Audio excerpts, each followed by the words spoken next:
minha gente! Vamos dar continuidade ao estudo do transporte de substâncias através das membranas celulares? Vamos? Vamos lá! Mas não esquece, ó, não esquece, vai lá, dá meu like na minha aula e se inscreve no canal. Vamos lá! Transporte passivo é aquele que ocorre, como eu já falei na última videoaula, a favor do gradiente eletroquímico, que é o somatório do gradiente de concentração mais o gradiente elétrico. Então, se a gente for pensar em solos solutos eletricamente neutros, o que é isso, gente? Que não tem carga, que não tem carga. O gradiente eletroquímico vai ser único, exclusivamente gradiente de concentração. Então, nesta figura aí, a gente tá vendo que, olha aqui na letra A gente tá vendo o quê? A gente tá vendo de um becker, um vasilhame, tá? Vamos dizer que é um becker. No meio dele, uma membrana com e a gente tem aí dois solutos, ou duas soluções. De um lado, e que os solutos são essas bolinhas laranjas aí, ó. Essas bolinhas laranjas. De um lado, nós temos uma solução, do outro lado, outra solução. Qual é o lado que eu tenho mais soluto? Nesse lado aqui da concentração C1, tá? Esta aqui tem mais soluto e esse lado aqui tem menos soluto. Tá? Então, o que acontece? A tendência do soluto é ir do mais concentrado para o local menos concentrado. Isso que a gente está falando aqui de solutos eletricamente neutros. Tá? E então, ele vai tender a sair do C1 e ir para C2. Nesse caso aqui, C1 é o que? Hipertônico. Tá aqui desarmado, mas vocês entenderam. E C2 é o hipotônico, tá? Então, solução menos concentrada, hipotônico. Solução mais concentrada, hipertônico. Tá? Quando é que isso vai acontecer? Até quando isso vai acontecer? Isso vai acontecer o tempo todo, tá? Até ocorrer aqui um equilíbrio. Já que não vai haver troca nenhuma, soluto vai sair de um lado e para o outro. Só que a quantidade que vai para um lado, tá? Quando está em equilíbrio, ou seja, a concentração de C1 é igual à concentração de C2, tá? A quantidade de soluto que vai para um lado é a mesma que vai para o outro lado. Então, aí, a gente mantém o equilíbrio, tá? E quando a gente tem solutos carregados eletricamente, aí o gradiente eletroquímico, né, vai ser, não tem jeito, o gradiente de concentração mais o gradiente de voltagem, tá? Vai ser o somatório dos dois, tá? Isso aqui são duas forças, vocês já fizeram biofísica, não já fizeram? Então já devem entender isso aqui, né? Vai ser aí o somatório aí, para a gente ver no final para que lado que vai. Então, substâncias eletricamente carregadas, a gente tem que levar em conta as duas coisas, tanto o gradiente de concentração quanto o gradiente de voltagem. Vamos ver aqui, ó, nessa figura, ó. Vocês estão vendo aí? Carga positiva, carga negativa. Nesse caso aqui, ó, onde eu tenho mais carga positiva? Desse lado aqui. E aqui, desse lado, eu tenho mais carga negativa. De um lado eu tenho mais carga positiva, do outro lado eu tenho mais carga negativa. Então, quando eu for pensar em gradiente de voltagem, se a substância for uma substância com carga positiva, ela tenderá a ir para esse lado, tá? Se ela tiver uma carga negativa, ela tenderá a ir no lado contrário, tá? Ao lado contrário. É o que as setinhas estão mostrando aqui, tá? Como vermelho é para carga, tá? Positiva. Então, tende solutos com carga positivas vir para esse lado, se a gente estiver considerando o gradiente de elétrico, de voltagem, o potencial elétrico. E negativa é a setinha verde aqui, ó, tem maior, a setinha verde é maior, vindo para o lado direito. tá? Quando é que isso vai acontecer? Até as cargas estiverem equilibradas, tá? Até as cargas estarem equilibradas. Vamos lá. Aqui é uma outra forma, né? Tá representando mais uma forma de tá representando aqui. Nós temos agora já a bicamada lipídica, que é representada por esse retângulo aí cinza, tá? Esse retângulo cinza, deixa eu apagar aqui, tá? E nós temos aí, nós temos aí as bolinhas vermelhas que estão representando carga positiva, um soluto com carga positiva, e as bolinhas azuis representando soluto com carga negativa. A gente sabe que o interior, tá? O interior aqui, ó, das membranas plasmáticas, elas são negativas, e aí ele está dizendo aqui também que o interior é negativo, tá? E o exterior é positivo. Então, se a gente for pensar em termos de cargas, tá?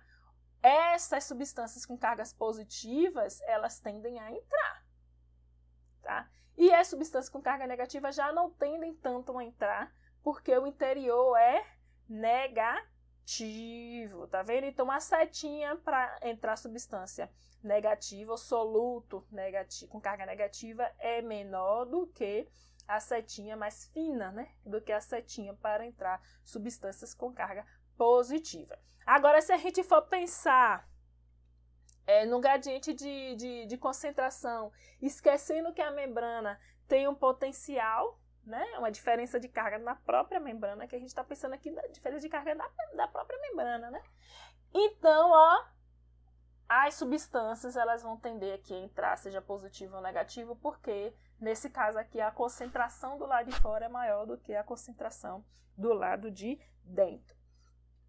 Vamos dar encaminhamento aqui. Então, o transporte passivo, ele vai acontecer a favor do gradiente de concentração e a célula não precisa gastar nenhuma energia para isso acontecer, porque as substâncias já tendem a fazer isso, tá? Sair do lugar que está mais concentrado e o lugar para que está menos concentrado, ou cargas negativas tende aí para onde que tem carga positiva, e positiva tende aí para onde está com excesso de cargas negativas. O transporte passivo, ele pode ser de dois tipos: difusão simples ou difusão facilitada. A difusão simples é aquela que acontece através da própria bicamada lipídica, que a gente viu que algumas substâncias elas conseguem atravessar a bicamada lipídica se elas forem bem pequenas e elas forem hidrofóbicas, tá? Então, elas passam livremente através da bicamada lipídica. Então, isso é difusão simples. Difusão facilitada, ela vai acontecer através de permeases ou de canais, né? Ou seja, vai ser facilitada por proteínas, sejam elas permease ou canais, né? E aqui tá representando, tá mostrando aqui um canalzinho, então transporte mediado por canal e transporte passivo mediado por permease ou carreadoras, tá? Eu prefiro a expressão carreadoras. E aí, a tendência aqui dessas substâncias vai ser entrar, porque olha qual é o gradiente eletroquímico, ele está mais concentrado fora do que dentro. Então, a tendência delas é descer, entrar. Nesse caso aqui, entrar. Que exterior a gente vai estar representando exterior em cima e interior embaixo, tá? As proteínas de canais, elas medeiam, proporcionam apenas transporte passivo, tá, gente? Elas não fazem transporte ativo. As de canais. Agora, as carreadoras, permeases ou transportadoras, elas fazem transporte ativo. Mas depois a gente vai ver transporte ativo. A gente vai ver agora passivo, tá? São 4 tipos de proteínas de canal. Tem as junções tipo fenda, tá? Essas proteínas, elas vão estar aqui, ó, cadê? Unindo citoplasma de células adjacentes. Então, a gente tem aqui, ó, uma célula, tá? E do outro lado, outra célula. Eu quero um apontadorzinho aqui, tá? Nós temos aqui uma célula e aqui do outro lado outra célula. Então, as junções tipo fenda permite a passagem de substâncias entre células. Olha que maravilha, tá? Olha que maravilha. Então, as nossas células, nós somos seres multicelulares, nossas células elas podem se comunicar, assim, através de junções tipo fenda, tá? E elas vão estar aí unindo o citoplasma de células adjacentes. Eu trouxe aqui só uma figurinha para mostrar, né, a estrutura de uma. Nós temos aqui, ó, o orifício, o canal, ou poro, através de quais as substâncias elas vão estar sendo transportadas. Aqui, ó, cinza, a membrana de uma célula, e aqui embaixo cinza, a membrana de outra célula, tá? Que o espaço entre as duas. E aqui nós temos aqui, ó, a junção tipo fenda, né? Proteínas transmembranas que vão estar aqui, ó, interagindo para promover o transporte de substâncias entre células adjacentes, tá? Células uma do lado da outra. Temos as porinas, que são grandes poros aquosos, tá? Em forma de barril beta, tá? Então, a principal estrutura secundária é a estrutura beta, tá? Da membrana externa de bactérias, mitocôndrias e cloroplastos. Então, essas porinas, elas são grandes poros aquosos que ficam sempre abertos e que permite o livre trânsito de substâncias através dela. Agora, eles são seletivos, não é qualquer substância também que vai passar, não, tá, minha gente? Eles selecionam as substâncias, mas elas não se abrem, não se fecham. Ela permite aí, ó, livre, então as substâncias vão estar sendo livremente, pode ser transportada de um lado para outro a favor do seu gradiente de concentração, tá? Essas alçazinhas aqui nessa figura aqui, né, de cinza, a gente tem, de novo, a bicamada, tá? A bicamada, né, lipídica, e aqui os barris, e essas alçazinhas aqui, ó, essas alças que não necessitam ter a estrutura beta, né, pode ser alfa e tal, e que vão estar aqui, ó, restringindo, que vai estar selecionando o que passa, tá? Elas ficam sempre abertas, permite o livre trânsito da substância, mas seleciona o que passa através dela. Temos os canais iônicos, né, que o nome já está dizendo, vão formar canais, né, a gente está falando para ele, canais, vão formar poros para transportar o quê? Íons, tá? Esses normalmente são altamente seletivos. Né? As porinas, elas selecionam, mas elas são menos seletivas. Os canais iônicos são altamente seletivos. Tá? E as porinas são poros aquosos, significa que passa água junto com a substância que está sendo transportada. Os canais iônicos não, só vai passar o íon referente que ela é especializado a transportar. E aí eu trouxe aqui o exemplo do canal de potássio desse organismo aqui, ó, Streptomyces lividans, tá?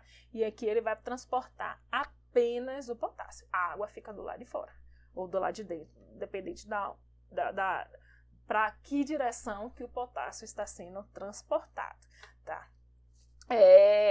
Então, ele vai ter aí, né, um estreitamento, que é o filtro de seletividade, que vai estar aí permitindo a passagem apenas dessa substância. E uma outra coisa, os canais iônicos, eles não necessariamente ficam o tempo todo abertos. Eles podem ser abertos e fechados a depender da necessidade da célula, tá? A depender da necessidade do organismo. E até as formas de controle desses canais iônicos, tá? A gente tem aqui, ó, o controle por ligante. O que é isso, Jaque? Controle por ligante. Uma substância se liga ao canal e faz com que ele se abra. Nós temos aqui, ó, até pulei aqui, ó. Nós temos controlado por voltagem, tá? Então, quando ocorre diferença de voltagem da membrana, lembra que a membrana ela é interna, negativa, externa, positiva. A própria bicamada, tá, lipídica, ela tem essa diferença de carga devido à diferença dos fosfolipídios presentes na parte interna e externa. Então, quando existe aí uma diferença de carga, tá, os canais, eles podem ser abertos. Então, tem canais que são abertos assim. Esses canais, eles são importantíssimos para os impulsos elétricos, tá? Para desenvolvimento do impulso elétrico. A gente tem aqui, ó, por ligante, esse aqui de azul e esse daqui também é por ligante. Agora tem o ligante externo, né, que se liga a alguma coisa externamente, e tem aqueles que se ligam a alguma coisa internamente para poder se abrir, tá? E também tem aqueles que são controlados mecanicamente. Qualquer choque na membrana, eles se abrem, tá? Permitindo a passagem do íon que ele transporta, tá? A gente está falando de canal íon. E temos as aquaporinas. As aquaporinas, o nome já está dizendo aqua. Pera aí, cadê a canetinha? A canetinha aqui, ó. Aqua. H2O. Pronto. São poros que permitem a passagem de água. E eles estão sempre abertos, viu? A passagem de água pelas aquaporinas é livre. E a água vai estar sendo sempre transportada, vai estar sempre passando por elas, do local em que a água está mais concentrada para o local em que a água está menos concentrada, tá? Então, a gente tem aqui, ó, elas vão ser abundantes em células de glândulas exócrinas, é óbvio, né? Porque são glândulas que estão aí produzindo secreção, né? Substâncias para serem secretadas. E a difusão da água através das membranas recebe um nome especial, que é o quê? Osmose. Vocês já devem ter visto isso no ensino médio. E aí tem um detalhe importante. Lembra que eu falei, nesse instante, provoquei o transporte da água através das aquaporinas é sempre do local em que a água está mais concentrada para o local em que a água está menos concentrada. Mas como é isso, já que se a água é solvente universal, claro que a água é solvente universal. Então, quando a gente fala de solução, tá? A água é o solvente e as outras substâncias é o soluto. Só que a água também é uma substância. E ela vai reagir, ela vai agir, né? Ela vai se comportar, né? É uma molécula que vai se comportar como qualquer outra. Vai sair do lugar que ela está mais concentrada para o lugar que ela está menos concentrada. Mas quando a gente fala de solução, o local onde a água está mais concentrada é onde o soluto está menos concentrada. Porque se a água é o solvente, lembra? Como a gente calcula, vou botar aqui como é que a gente calcula a concentração da substância? A quantidade do soluto dividido pela quantidade do solvente. Se a água é o solvente, olha aí, é o inverso. O local onde a água está concentrada, está mais concentrado é o lugar onde o soluto está mais concentrado. Então, quando a gente compara aqui, ó, duas soluções, tá? Aí eu tenho aqui água, tá? Eu vou botar canetinha de outra cor aqui. Vamos botar preto aqui, tá? Vou desenhar de novo aqui, ó. Pra não confundir. Agora, bora aqui, ó. A gente tem aqui, ó. Vou botar duas soluções, olha. Duas soluções aqui. Agora de azulzinho aqui, ó. Azulzinho. Para representar a água. Tá? E de vermelho para representar o soluto. Onde eu tenho mais soluto? Onde eu tenho mais soluto aí? Tá? Eu tenho aqui é C1 e aqui é C2. Onde eu tenho mais soluto, eu tenho mais soluto no C1. Então, C1 é a solução hipertônica, tá? E C2 é a solução Ai, gente, deixa eu escrever esse negócio direito aqui, peraí. Quer escrever as coisas rápido. Aqui, ó. Hipotônica, tá? Hipotônica. Então, as substâncias tendem a sair do lugar que ela está mais concentrada para o lugar que ela está menos concentrada. Então, se eu colocar aqui, ó, tá? Um tubo aqui com uma membrana no meio, tá? Com a membrana no meio. Ops, apagou tudo. Se eu colocar aqui um tubo com a membrana no meio, que deixa... vou deixar assim, tá? Que deixa passar aqui, ó, a água, ou que deixa passar o soluto. O soluto, quando eu tô falando do soluto, tá? Ele vai sair de C1 e vai para C2. Mas se eu estiver falando de água, observe aqui, ó, a concentração do solvente é o inverso da concentração do soluto. Então, se eu estiver falando de água, minha gente, a água vai fazer o caminho contrário. A água sempre sai da solução hipotônica e vai para a solução hipertônica. Pronto.